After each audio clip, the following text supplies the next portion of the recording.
Yes, Charita Minipurarachi, and these are the top stories which have made headlines tonight. The strike of the private tank owners has ended. A special operation to maintain fuel distribution process with a sense of transparency. The Committee on the Formation of an All-Party Government meets the President. Sarath Fonseca says 113 signatures could not be obtained yet for the no-confidence motion. An 18-hour power cut in Pakistan. India also takes steps to discontinue power. The high speed that brought death. Strong winds in the sea areas of the northern and eastern coasts. Evacuation of civilians from Mariupol city in Ukraine remains in an extremely dire status in the face of Russian attacks. Now for those and other stories in detail on your top story. Steps have been taken to end the work stoppage commenced by the Private Tank Owners Association yesterday based on several demands. And the co-secretary of the Private Tank Owners Association, D.V. Shantasilva, says that a decision has been taken to call off the strike following an agreement with the relevant parties to increase transport charge by 30%. Co-secretary of the Private Tank Owners Association, D.V. Shantasilva, said that they have requested for a 40% increase of the charges. However, an agreement has been reached on a 30% increase. He further said that a request has been made from the strikers to make some commitment by taking into consideration of the grave financial situation in the country. The co-secretary added that they were unable to disregard the request. D.V. Shantasilva also said that the authorities have promised to give an assurance in writing tomorrow regarding updating their transport charges according to the price formula in another 2 months' time. He added that the time corporation has enough fuel stocks and the full shortages will be resolved within the next couple of days.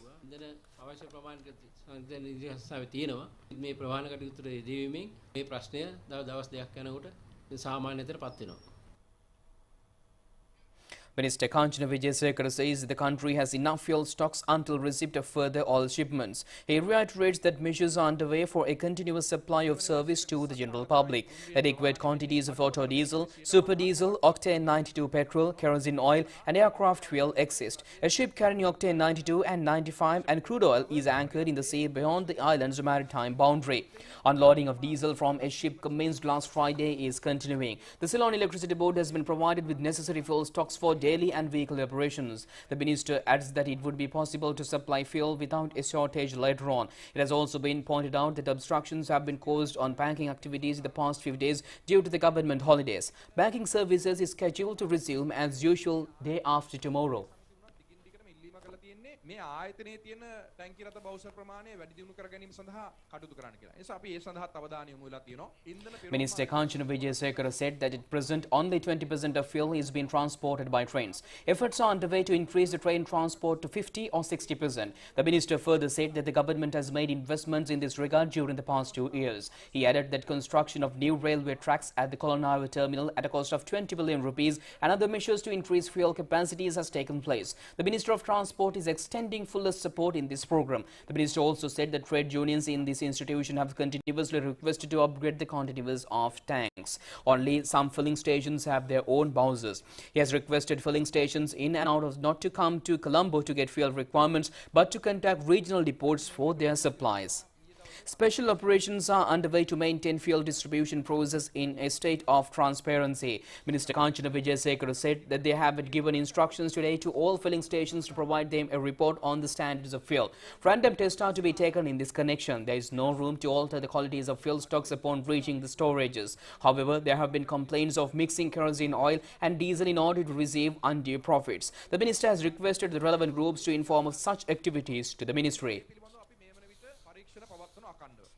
The minister said that they are hoping to implement alternate methods to directly supply kerosene oil to low-income groups. He also said that the Ceylon Electricity Board has made a request to increase the electricity charges, but a decision in this regard has to be taken by the Public Utilities Commission. He also said that the aim is not to put some burden on the people's profit, but to reduce the generation cost. He has also stressed the need to speedily implement projects based on renewable sources of energy. The 3 hour and 20 minutes power cut will have to be carried out of some more days. but they are engaged in strenuous efforts to supply the necessary fuel and burn oil with the objective of minimizing the duration of power cuts.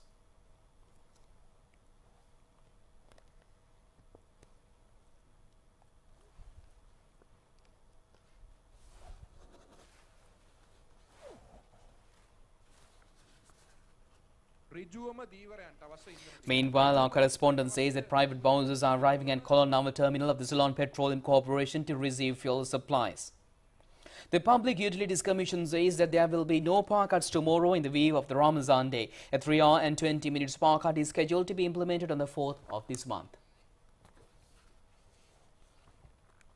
Now, a 5-member committee formed out of the representatives of 11 parties who left the government to prepare a program of establishing an all-party government has met the president this morning at the president's office in Fort. A committee was appointed at a recent meeting of leaders of 11 parties. Representatives of the Sri Lanka Podujana Peramuna also took part in the discussion. Parliamentarian Nimasiripala de Silva said that the meeting has dealt with the issue of the establishment of a government of common consensus. He added that the SLPP has expressed agreement on the facts contained in the document presented by them. Nimasiripala de Silva also said that it is imperative to make a joint effort on the participation of all other political parties in parliament other than their party and the SLPP in forming a government. He also said that therefore they have agreed to carry forward the talks.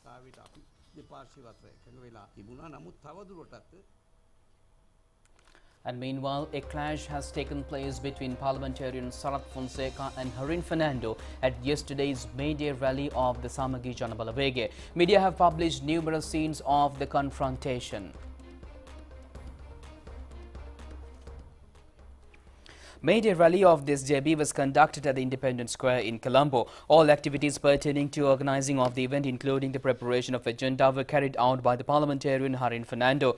However, certain media has reported that the dispute has arisen as a result of removing the name of Sarath Fonseca from the list of speakers at the rally.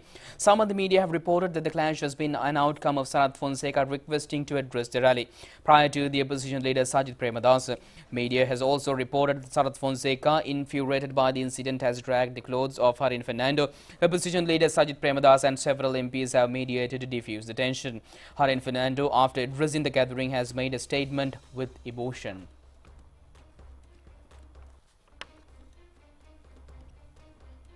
MP Harin Fernando said that some villains like to show their might by dragging the clothes of others.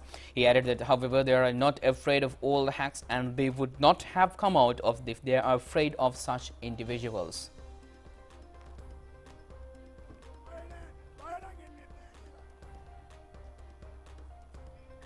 Sarath Fonseca was also accorded the opportunity to address the rally after the incident. MP Sarath Fonseca said that his adversary will have to remain in hiding the same way in shun the society in fear of the CID. However, he cannot remain hiding forever. Those who are acting against the interest of the society will have to remain in cages.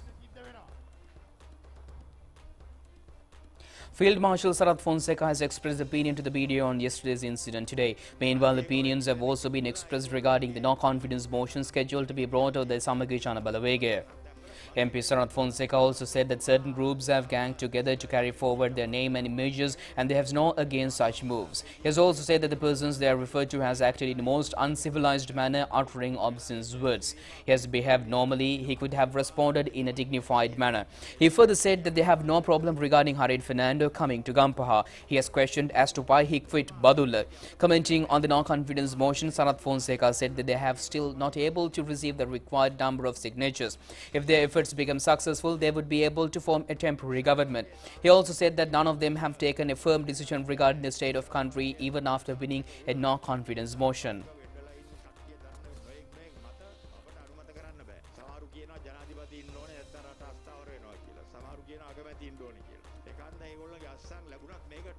පේන විදිහට දේශපාලන වශයෙන් අපි එක මතයකට ඇවිල්ලත් නැහැ. අපිට ඒගොල්ලොත් එක්ක එක මතයකට එන්නත් බෑ. විශ්වාස භංගය සාර්ථක වුණත් එතනින් එහාට යන පීවර ගැන කවුරුවත් මේ වෙනකොට හරියට ස්ථිරසාර විදිහට තීන්දුව අරගෙන නැහැ. මේ වෙනකොට ඇති වෙලා තියෙන තත්ත්වය ගැන මම නම් සෑහීමකටපත් වෙන්නේ නැහැ පුද්ගලිකවම. මේ වෙනකොටත් ඒ ව්‍යායාමයේ ඉන්න කට්ටිය එතනින් එහාට මොකද්ද කරන්න කියන එක ගැන තීන්දුව අරගෙන නැති හින්දා විශ්වාස භංගයක් ගෙනාවත් ඒකේ ලැබිය යුතු ප්‍රතිඵලය එතනින් එහාට ලැබෙයිද කියන එක ගැන මට තියෙන ප්‍රශ්නාර්ථ ලකුණක්. Meanwhile, several media has also reported that Parliamentarian Patali Champika Ranavika did not attend yesterday's SJB May Day rally. His absence has been of special significance as he was who has a function as leader of the 43rd Brigade of the March of the Samagi Chanabalavege, which commenced from Kandy on the 26th of last month.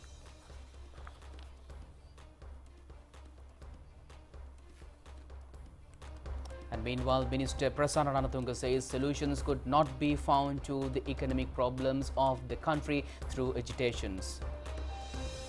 He points out that the protest would only lead to further deterioration of the economy.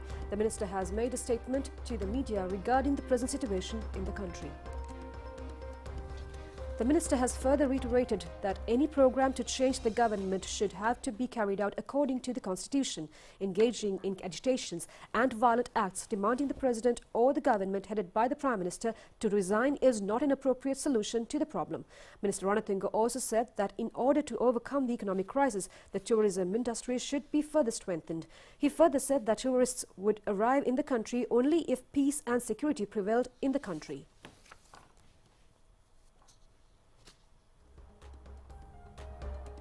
And meanwhile, an acute energy crisis in Pakistan has worsened prolonged power outages in the country. Meanwhile, several states in India are reeling from frequent power outages due to the shortage of coal in their thermal power stations.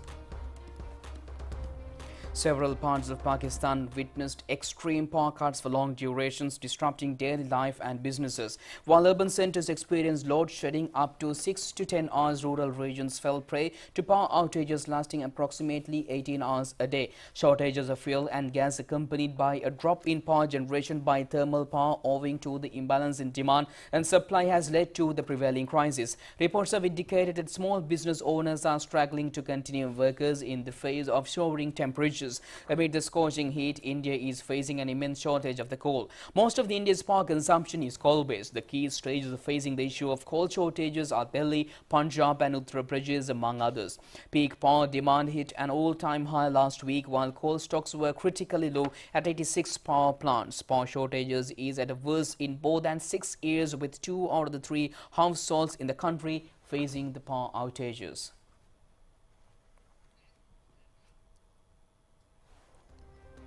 Now, the people's agitation in front of the Presidential Secretariat in Golface is being conducted for the 24th day today. Special feature has been that many groups arriving at the protest site last night after attending the May rallies. Central Committee member of the Janata Vimukti Peramuna, Vasanta Samarasinghe, and Propaganda Secretary of the Frontline Socialist Party, Duminda Nagamua, were present at the location to address the people.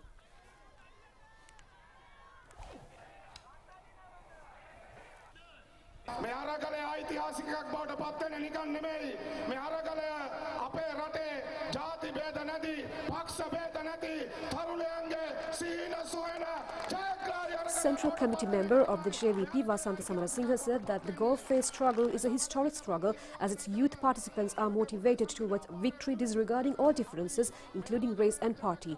He added that they, as a trade union movement representing the working class of the country, have also entered on the path of victory of the agitation. Propaganda Secretary of the Frontline Socialist Party, Dominda Nagamwa, said that they are now reaching the most intense stage of the struggle. He has called upon all those who are rejecting 225 MPs to organize themselves to capture power. He has also pointed out that this agitation could become a reality if they organize themselves on village and city levels. Our correspondents say large numbers of agitators have remained near the President's office and the Golface Green even after midnight yesterday. Numerous drama and musical specialties have also presented at the stage set up at the protest site.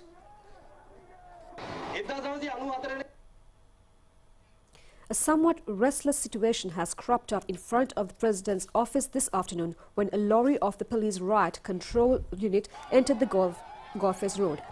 Protesters have pointed out that the police officials came to launch an attack on them. However, amidst the protest of the agitators, the lorry was parked for a short duration at the Baladaksha Mawatha and later on turned back.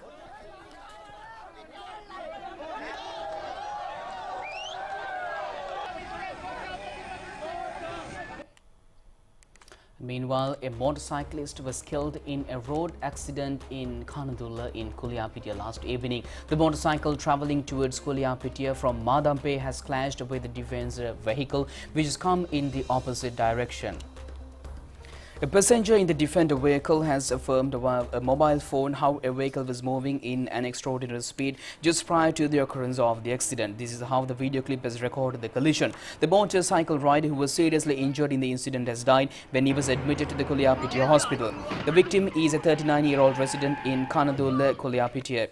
Residents in the area have set fire and damaged the defender vehicle after the accident. The police media spokesman SSP Nihal Taldua said the driver of the defender vehicle was arrested in connection with the accident and produced before the Kuliapitia Magistrate Court today. The suspect was ordered to be released on 2 sureties of the bail rupees 200,000 each. Further hearings of the case has been proposed till the 23rd of this month.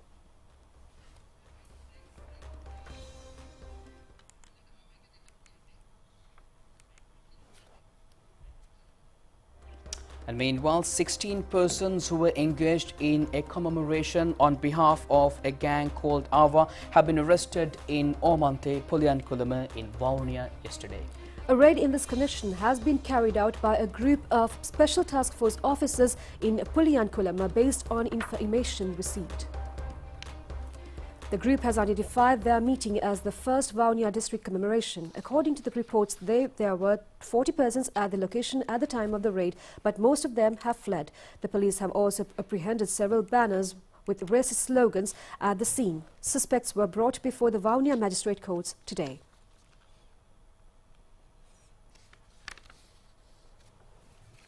A male and a female who had in their possession 8,200 milligrams of heroin were arrested at the rented house in Kahantota in Malabe yesterday. A raid was carried out based on a tip-off received by Kalutara Crime Division. It has also been reported that the couple were engaged in drug racketeering for a considerable period by staying in the house rented at a monthly charge of 35,000 rupees. A T-56 firearm and 30 live bullets were also found buried in the backyard pit of the house. The Kaduvela police station has been successful in arresting 3 suspects engaged in robberies of gold necklaces, 3-wheelers and motorcycles. 4 gold chains and a 3-wheeler and 2 motorcycles believed to have been stolen by the gang were also found. The remaining suspects of the case have been arrested based on information provided by 2 suspects arrested along with 6 grams of narcotics near a supermarket in Kaduvela. The finally arrested suspect was identified as Shamil Nishanta or Tambaya, who was the main accomplice of deceased underworld gangster Urujua.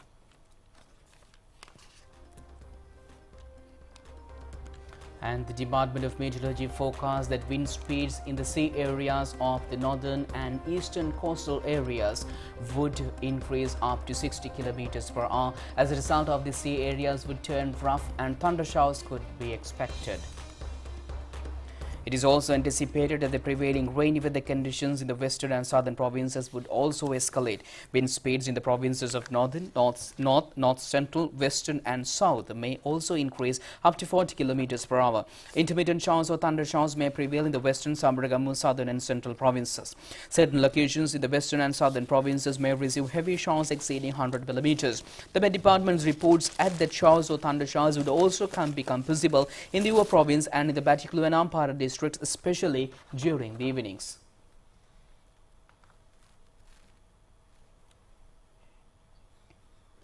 And we have more news from home in brief.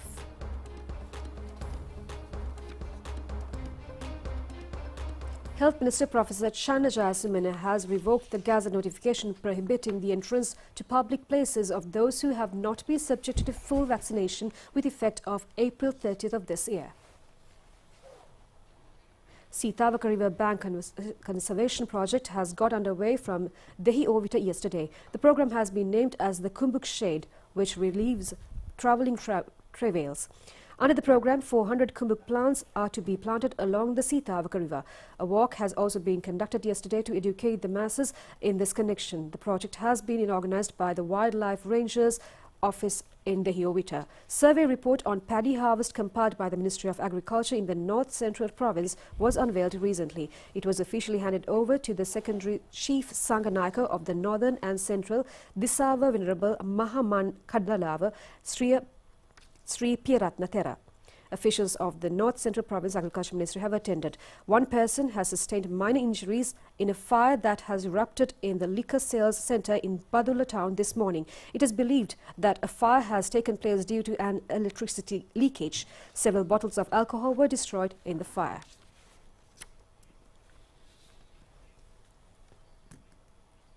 That's all the local news we have. Stay tuned for international news coming up next.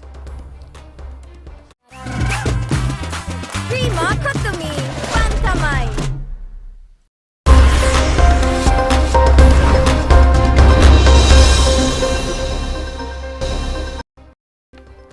Welcome back. On foreign news, efforts to evacuate more civilians from the devastated Ukrainian port city of Mariupol were delayed today. And hundreds of people remain stranded in the steel workers of Azovstal, the last stronghold of the resistance of the Russian siege. The cause of the blockage was unclear, although city authorities said earlier that the Russian forces resumed shelling the factory yesterday after a bus convoy left. The plight of the civilians trapped in the Mariupol, which suffered weeks of shelling before Russian forces captured most of it, has become focus of the humanitarian concern as the war has dragged on for a third month. Thousands of people are thought to be half killed, and those still stuck in the besieged Azovstal complex are provided shelter, lacked water, food and medicine. The Russian military has said that 126 people left Mariupol in safe convoys from the steel mills and other district force Trebansk-controlled Donetsk. The Russian army is now focused on crushing resistance in the southern and eastern Ukraine after failing to capture Kyiv in the first week of the war. On other fronts, the towns in eastern Ukraine were under intense Russian bombardment, a regional governor said. A Russian rocket strike hit a main bridge crossing the Dnestr estuary just west of the port city of the Odessa in southwestern Ukraine, authorities said. The Russian military operation in Ukraine has forced more than 5 million people to flee the country.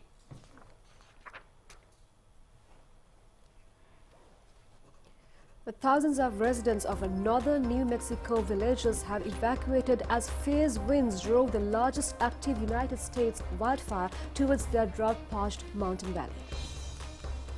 Winds gusting over 40 meters per hour blew embers at 1.6 kilometers ahead of the blaze to start new fires as bulldozers carved fire breaks to protect the villages of Lex, Mora and Cleveland, around 64 kilometers northeast of Santa Fe. They are among farming communities and an old west city in the path of Calf Canyon fire, the most destructive of a dozen southwest blazes that scientists say are more widespread and arriving earlier this year due to climate crisis.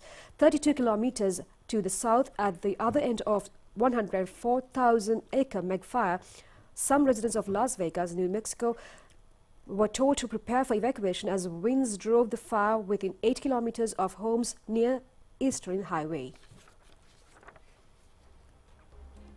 Moving to Philippines from America, the Philippine officials have said that 8 people have died, including 6 children, after a fire tore through homes near the Philippines' capital, Manila.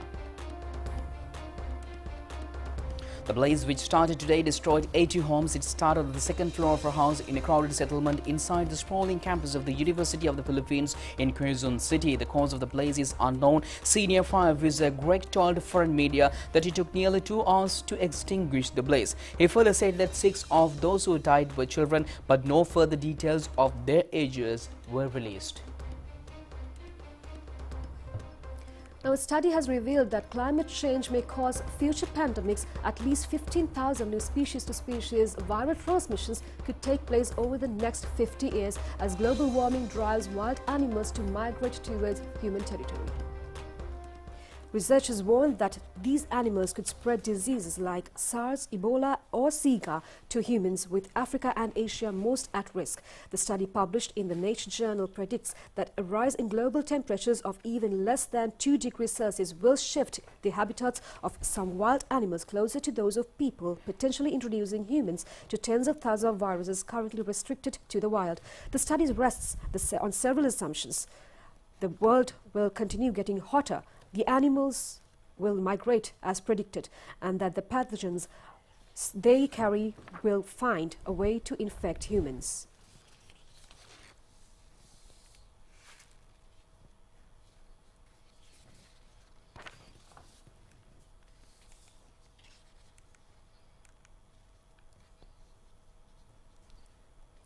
Now, wildflowers from South and North Korea, symbolizing reconciliation and unification between the two Koreas, bloom in Germany. The Bikudan mountain range stretches from the Mount Bigusan to Mount Jirisan behind a wire fence.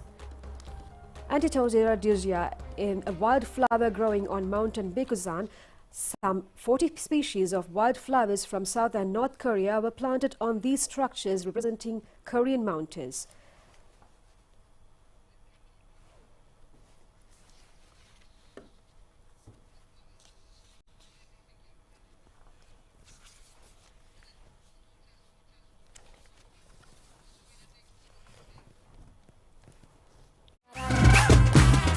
Prima Kotumi, Pantamay.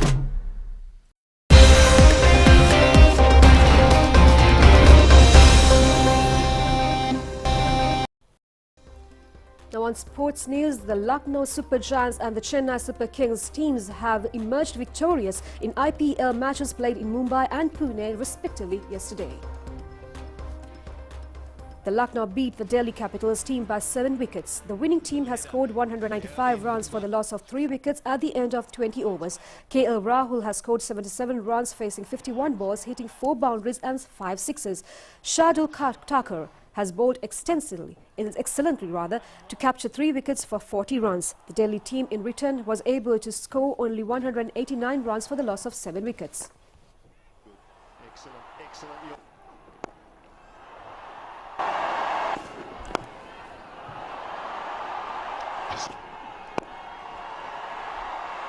This will... He's got one.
Vahini, I'm Delanjali together with Charitha signing off for tonight. Good night.